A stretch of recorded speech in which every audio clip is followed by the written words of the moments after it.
छत्तीसगढ़ से पकड़े गए 90 बांग्लादेशी घुसपैठिए, खबर आगे आपको दिखाएंगे और साथ ही बताएंगे कहां सेल्फी लेने के दौरान जान से हाथ धोना पड़ा।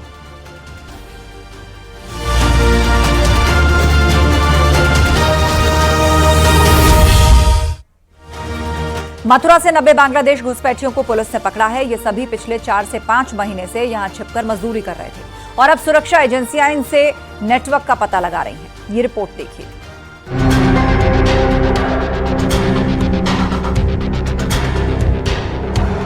भारत में बांग्लादेशी नागरिकों के अवैध प्रवेश को लेकर अक्सर विवाद और हंगामा खड़ा होता है। सीमा पार से अवैध घुसपैठ को लेकर पश्चिम बंगाल की ममता सरकार पर निशाना साधा जाता है, लेकिन इसके बावजूद घुसपैठ लगातार जारी है। मथुरा में पिछले कई महीनों से एक नहीं बल्कि 90 बांग्लादेशी नागरिक रह रहे थे, जो अवैध रूप से भारत की सीमा में दाखिल हुए। एसएसपी के निर्देश पर चलाए जा रहे अभियान के तहत 90 बांग्लादेशी गिरफ्तार किए गए हैं, जो पहचान छुपाकर ईंट भट्टे पर काम कर रहे थे। पकड़े गए बांग्लादेशी घुसपैठियों में 35 पुरुष, 27 महिला और 28 बच्चे गिरफ्तार किए गए हैं। बच्चे हैं, इनसे पूछताछ पे इन्होंने यह बात कबूली है कि ये बांग्लादेशी मूल के हैं और अभी कुछ 3-4 महीने पहले ये यहाँ मथुरा पहुंचे। इससे पहले ये पास के प्रदेश में रह रहे थे। इनसे विस्तृत पूछताछ की जा रही है। अन्य एजेंसीज को भी इसके बारे में सूचना दे दी गई है, उनकी भी टीमें इनसे पूछताछ कर रही हैं। हम लोग सुसंगत धाराओं में मुकदमा भी पंजीकृत कर रहे हैं और अग्रिम विधिक कार्रवाई सुनिश्चित कर रहे हैं। पुलिस की चेकिंग के दौरान खाजपुर गांव में 40 बांग्लादेशी काम करते हुए मिले, जिनसे सख्ती के बाद पूछताछ करने पर 50 और बांग्लादेशी नागरिकों की जानकारी मिली। पुलिस ने ईंट भट्टा मालिकों के खिलाफ भी कार्रवाई की है। पुलिस और एलआईयू की टीम ने मिलकर छापा मारा। दूसरी सुरक्षा एजेंसियां भी सक्रिय हो गई हैं। इनके भारत में घुसपैठ करने के नेटवर्क के बारे में पता लगाने की कोशिश तेज कर दी गई है। कही है कि आखिर इन्होंने किस तरीके से भारत में प्रवेश किया, कौन लोग ऐसे थे जिन्होंने इसको भारत में प्रवेश कराया और इन लोगों ने कहां-कहां अभी तक के शरण पाई है। फिलहाल इन सभी लोगों को गिरफ्तार कर जेल भेज दिया है। वहीं एसएसपी श्लोक कुमार का कहना है कि आगे भी ऐसे बांग्लादेशियों के खिलाफ, ऐसे घुसपैठियों के खिलाफ लगातार अभियान जारी रहेगा और जो भी सूचना मिलेगी या इनपुट मिलेगा उनके आधार पर कार्रवाई की जाएगी। नितिन गौतम, न्यूज़ 18, मथुरा। मौसम लगातार बदल रहा है। ऐसा लग ही नहीं रहा कि मई का महीना चल रहा है। जहां एक तरफ भयंकर गर्मी पड़ रही है तो वहां आंधी चलने के साथ साथ कहीं कहीं बारिश भी हो रही है। शुक्रवार की शाम दिल्ली एनसीआर में तेज हवाओं के साथ आंधी चलने लगी। नोएडा में तो आंधी लोगों के लिए मुसीबत बन गई। कहीं पेड़ उखड़ गए तो कहीं स्टोर की छत उड़ गई। ये रिपोर्ट देखिए।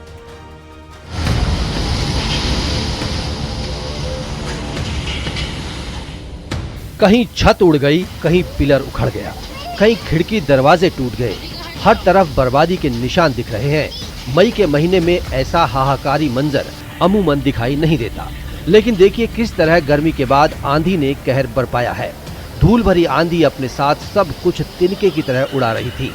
जो भी रास्ते में आया उसे अपनी जान बचाना मुश्किल पड़ गया। ऐसा लग रहा था मानो रेगिस्तान की धूल उड़ रही हो। जिसने भी ये मंजर देखा वो दहशत में आ गया। दिल्ली एनसीआर में शुक्रवार दिन भर जबरदस्त गर्मी पड़ी, लेकिन शाम होते ही मौसम ने ऐसी चाल बदली जिसकी उम्मीद किसी ने नहीं की थी। तेज हवा चलना शुरू हुई और उसके बाद तो आंधी ने विकराल रूप ले लिया। खौफ में भर देने वाली ये तस्वीरें नोएडा के सेक्टर 151 से आई हैं। वहां रहने वालों की तो रूह कांप उठी। इसी दौरान किसी ने हिम्मत करके ये वीडियो बना लिया। एक स्टोर की छत पलक झपकते ही हवा में उड़ गई। वो तो गनीमत रही कि कोई जनहानि नहीं हुई। आंधी से दुकानदार को काफी नुकसान हुआ। नोएडा के जेपी अमन सोसाइटी वालों ने ऐसा भयानक दृश्य दिल्ली एनसीआर में कभी नहीं देखा।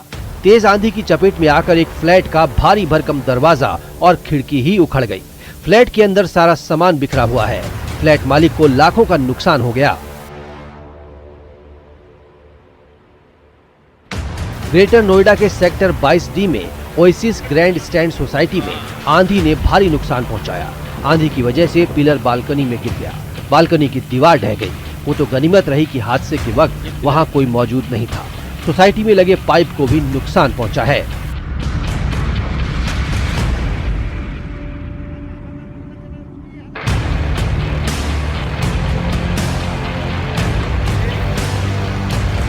वहीं बुलंदशहर में भी शुक्रवार की शाम आंधी भरी रही।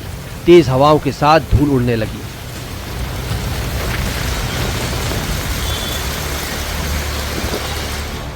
घर से बाहर निकले लोग भी तेज हवाओं को देखकर सिहर गए। पेड़, बिजली के तार सभी हवा में हिलने लगे। कई जगहों पर पेड़ और बिजली के पोल भी गिरे हैं, जिससे कहीं कहीं पर बिजली भी गुल हो गई।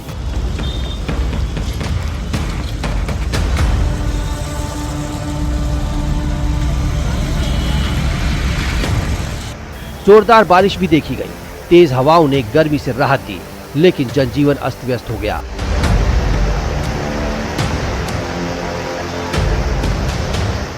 आंधी तूफान में आम की फसल को काफी नुकसान पहुंचा। इस साल आम की पैदावार अच्छी होने की उम्मीद जताई गई थी, लेकिन आंधी ने किसानों की मेहनत पर पानी फेर दिया। आम की काफी फसल को नुकसान हो गया।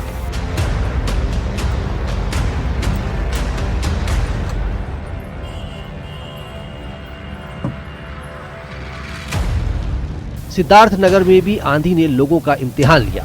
तेज हवा की चपेट में आने से कई सालों पुराना पीपल का पेड़ गिर गया। वहां पर मौजूद लोगों ने किसी तरह अपनी जान बचाई।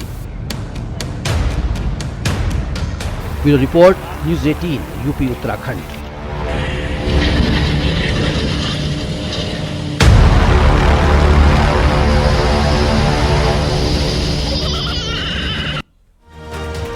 केदारनाथ में आज बड़ा हादसा होने से टल गया। यहां हेलीकॉप्टर उड़ान भरकर पहुंचा था, लेकिन अचानक पायलट का संतुलन बिगड़ा। लैंडिंग के दौरान हेलीकॉप्टर के पीछे का हिस्सा टूट गया। हालांकि गनीमत रही, कोई जनहानि नहीं हुई।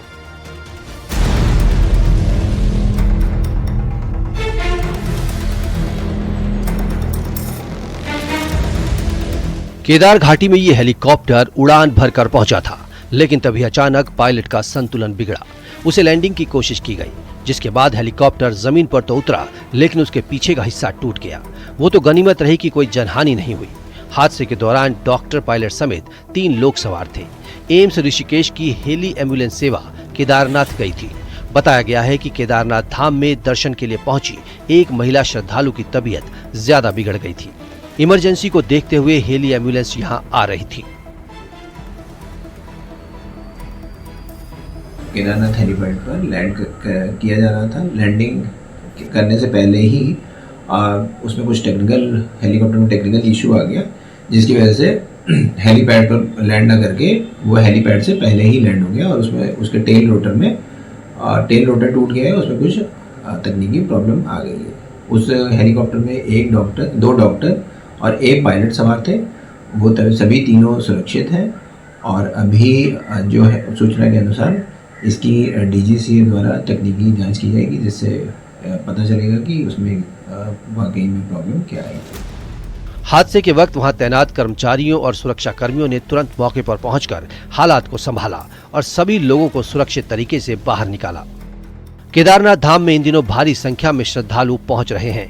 कई लोग हेलीकॉप्टर से भी आते हैं। प्रशासन ने हेलीकॉप्टर सुरक्षा जांच के आदेश दे दिए हैं। Bureau report, news 18, UP Uttarakhand.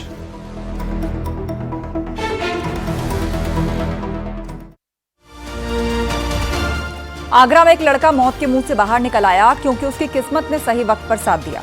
वो अपने दोस्तों के साथ नदी में नहाने गया, लेकिन तभी एक मगरमच्छ ने उस पर जानलेवा हमला किया। ये रिपोर्ट देखिए।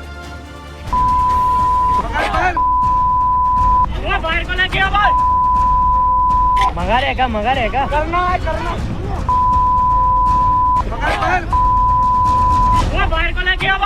कहावत है, पानी में रहकर मगरमच्छ से बैर नहीं करना चाहिए, लेकिन जब मगरमच्छ हमला कर दे तो कोई भी मुश्किल में पड़ सकता है। आगरा के इस लड़के के साथ भी यही हुआ। ये अस्पताल में भर्ती है, जहां इसके हाथ में गंभीर चोट आई है और ये जख्म दिया है मगरमच्छ ने। कहना गलत नहीं होगा कि ये मौत के मुंह से बचकर निकला है, जहां से लौट आना तो एक बार मुमकिन नहीं लग रहा था।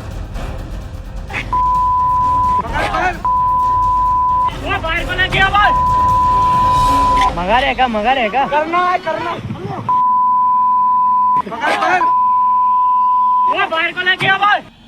अब ये वीडियो देखिए, जहां ये लड़का और उसके दोस्त नदी में नहाने गए थे। किसी को अंदेशा नहीं था कि आगे खतरा मंडरा रहा है। वो बेफिक्री से नहाने लगे, लेकिन तभी चुपके से मगरमच्छ आया और उसने लड़के पर हमला कर दिया। इससे पहले कि वो कुछ समझ पाता, तब तक मगरमच्छ ने उसके बाएं हाथ को अपने जबड़े में फंसा लिया। लड़का उसके चंगुल से छूटने की भरसक कोशिश करता है, लेकिन मगरमच्छ इतनी आसानी से कहां छोड़ने वाला था। वो उसे गहरे पानी में ले जाने लगा। उसके कुछ दोस्त नदी के एक छोर पर थे। जो वीडियो रिकॉर्ड कर रहे थे। सभी जोर से चिल्लाने लगे। लड़के ने भी हिम्मत नहीं हारी और काफी मशक्कत करने के बाद वो मगरमच्छ की पकड़ से निकल गया। मगरमच्छ उसका पीछा कर रहा था, लेकिन उसने किसी तरह अपनी जान बचा ली।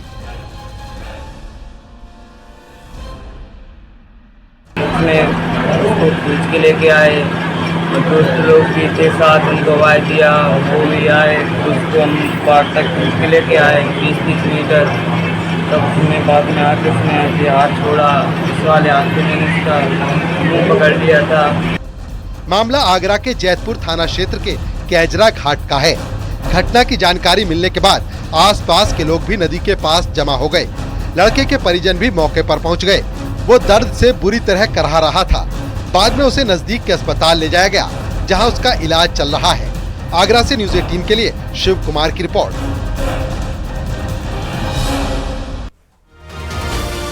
नदी नहरों के पास सेल्फी या रील बनाना जानलेवा भी साबित हो सकता है। कासगंज में एक महिला अपने परिवार के साथ नहर के नजदीक गई थी और उसी दौरान वो सेल्फी खींचने लगी, लेकिन उसके बाद बड़ा हादसा हो गया। ये रिपोर्ट देखिए।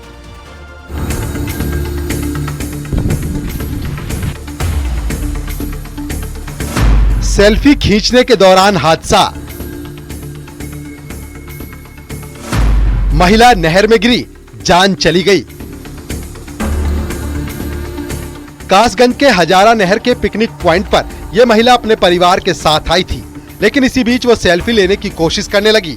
वो नहर के आसपास के आकर्षक नजारे को कैमरे में कैद कर रही थी, लेकिन अचानक उसका पांव फिसला और वो देखते ही देखते नहर में गिर गई। उसके घर वाले जब तक कुछ समझ पाते तब तक वो पानी में समा चुकी थी। परिजनों ने शोर मचाया, लेकिन महिला का कुछ अता पता नहीं चल पाया। वो धारा के साथ बहती चली गई। उसके परिजनों ने पुलिस को जानकारी दी। मौके पर पुलिस की टीम भी पहुंची। रेस्क्यू चलाया गया, बोट का सहारा लिया गया, लेकिन घंटों तक मशक्कत करने के बाद भी कोई फायदा नहीं हुआ। इससे साफ हो चुका था कि महिला की जान अब नहीं बचेगी। रात भर गोताखोर उसकी खोजबीन में लगे रहे। शुक्रवार की शाम महिला का शव फिरोजाबाद में जाकर मिला। वहां स्थानीय लोगों ने शव को नहर पर तैरता हुआ देखा, जिसके बाद पुलिस को खबर की गई।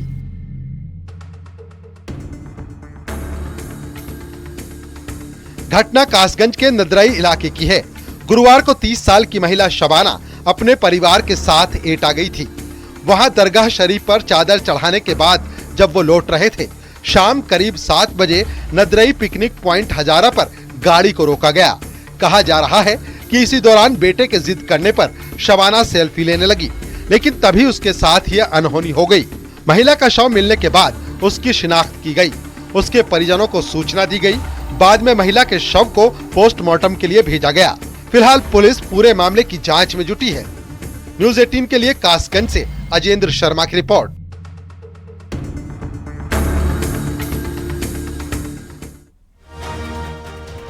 मुख्यमंत्री योगी आदित्यनाथ के नेतृत्व में उत्तर प्रदेश सरकार ने एक बार फिर से ये साबित कर दिया कि जरूरतमंदों की मदद के लिए सरकार हमेशा तत्पर है।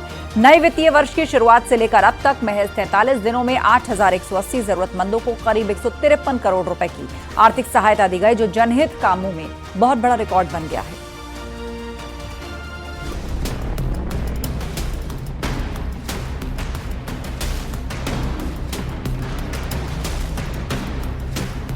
सीएम योगी ने जरूरतमंदों के लिए सरकारी खजाना खोल रखा है। गरीब और जरूरतमंदों के इलाज के लिए सीएम योगी ने रिकॉर्ड धनराशि दिलाई है। सीएम योगी की संवेदनशीलता से आम लोगों को बड़ा सहारा मिला है। महज 43 दिन में 8,180 जरूरतमंदों को योगी सरकार ने 153 करोड़ की सहायता दिलाई है। पंडित दीनदयाल उपाध्याय जी की संकल्पना थी कि विकास तभी पूर्ण होगा जब समाज के अंतिम छोर पर खड़े व्यक्ति तक बुनियादी सुविधाएं पहुंचेंगी। इसी एकात्म मानववाद के सिद्धांत पर चलते हुए उत्तर प्रदेश के यशस्वी मुख्यमंत्री योगी आदित्यनाथ जी प्रदेश के सभी पीड़ितों के साथ खड़े हैं।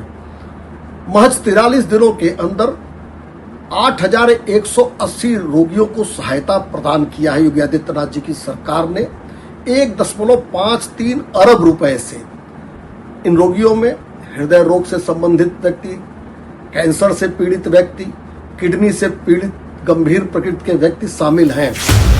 ये सहायता सीधे उन लोगों को मिली जो इलाज, बेटी की शादी, दुर्घटना या किसी अन्य आपदा के कारण आर्थिक संकट से गुजर रहे थे। मुख्यमंत्री के जनता दर्शन जन प्रतिनिधियों और पीड़ित परिवारों की ओर से आए प्रार्थना पत्रों पर खुद संज्ञान लेते हुए सीएम योगी ने तुरंत आर्थिक सहायता के निर्देश दिए। योगी सरकार आम जनता की जो समस्याएं हैं उनके निस्तारण के लिए, चाहे वो आर्थिक लाभ से जुड़ा हुआ मामला हो, यानी कि जिनको आर्थिक जरूरत है उनको आर्थिक लाभ भी सरकार की तरफ से पहुंचाया जा रहा है, और चाहे वो इलाज के मामले में हो या जो गंभीर मरीज हैं उनको मुख्यमंत्री योगी आदित्यनाथ की तरफ से रिकॉर्ड लाभ पहुंचाया गया है आर्थिक रूप से। उत्तर प्रदेश सरकार की ये पहल बताती है कि सिर्फ घोषणाओं तक सीमित न रहकर जमीन पर भी गरीबों, बीमारों और पीड़ितों को सहायता मिल रही है। मुख्यमंत्री योगी आदित्यनाथ खुद रोजाना जनता दर्शन के दौरान आम लोगों से मिलते हैं और उनकी समस्याओं का समाधान प्राथमिकता से करवाते हैं। पहले भी मुख्यमंत्री कोष से हजारों लोगों को मदद की गई है, लेकिन 2025-26 के शुरुआती 43 दिन सरकार की संवेदनशीलता और तत्परता का सबसे बड़ा उदाहरण बन गए हैं। Bureau report, news 18।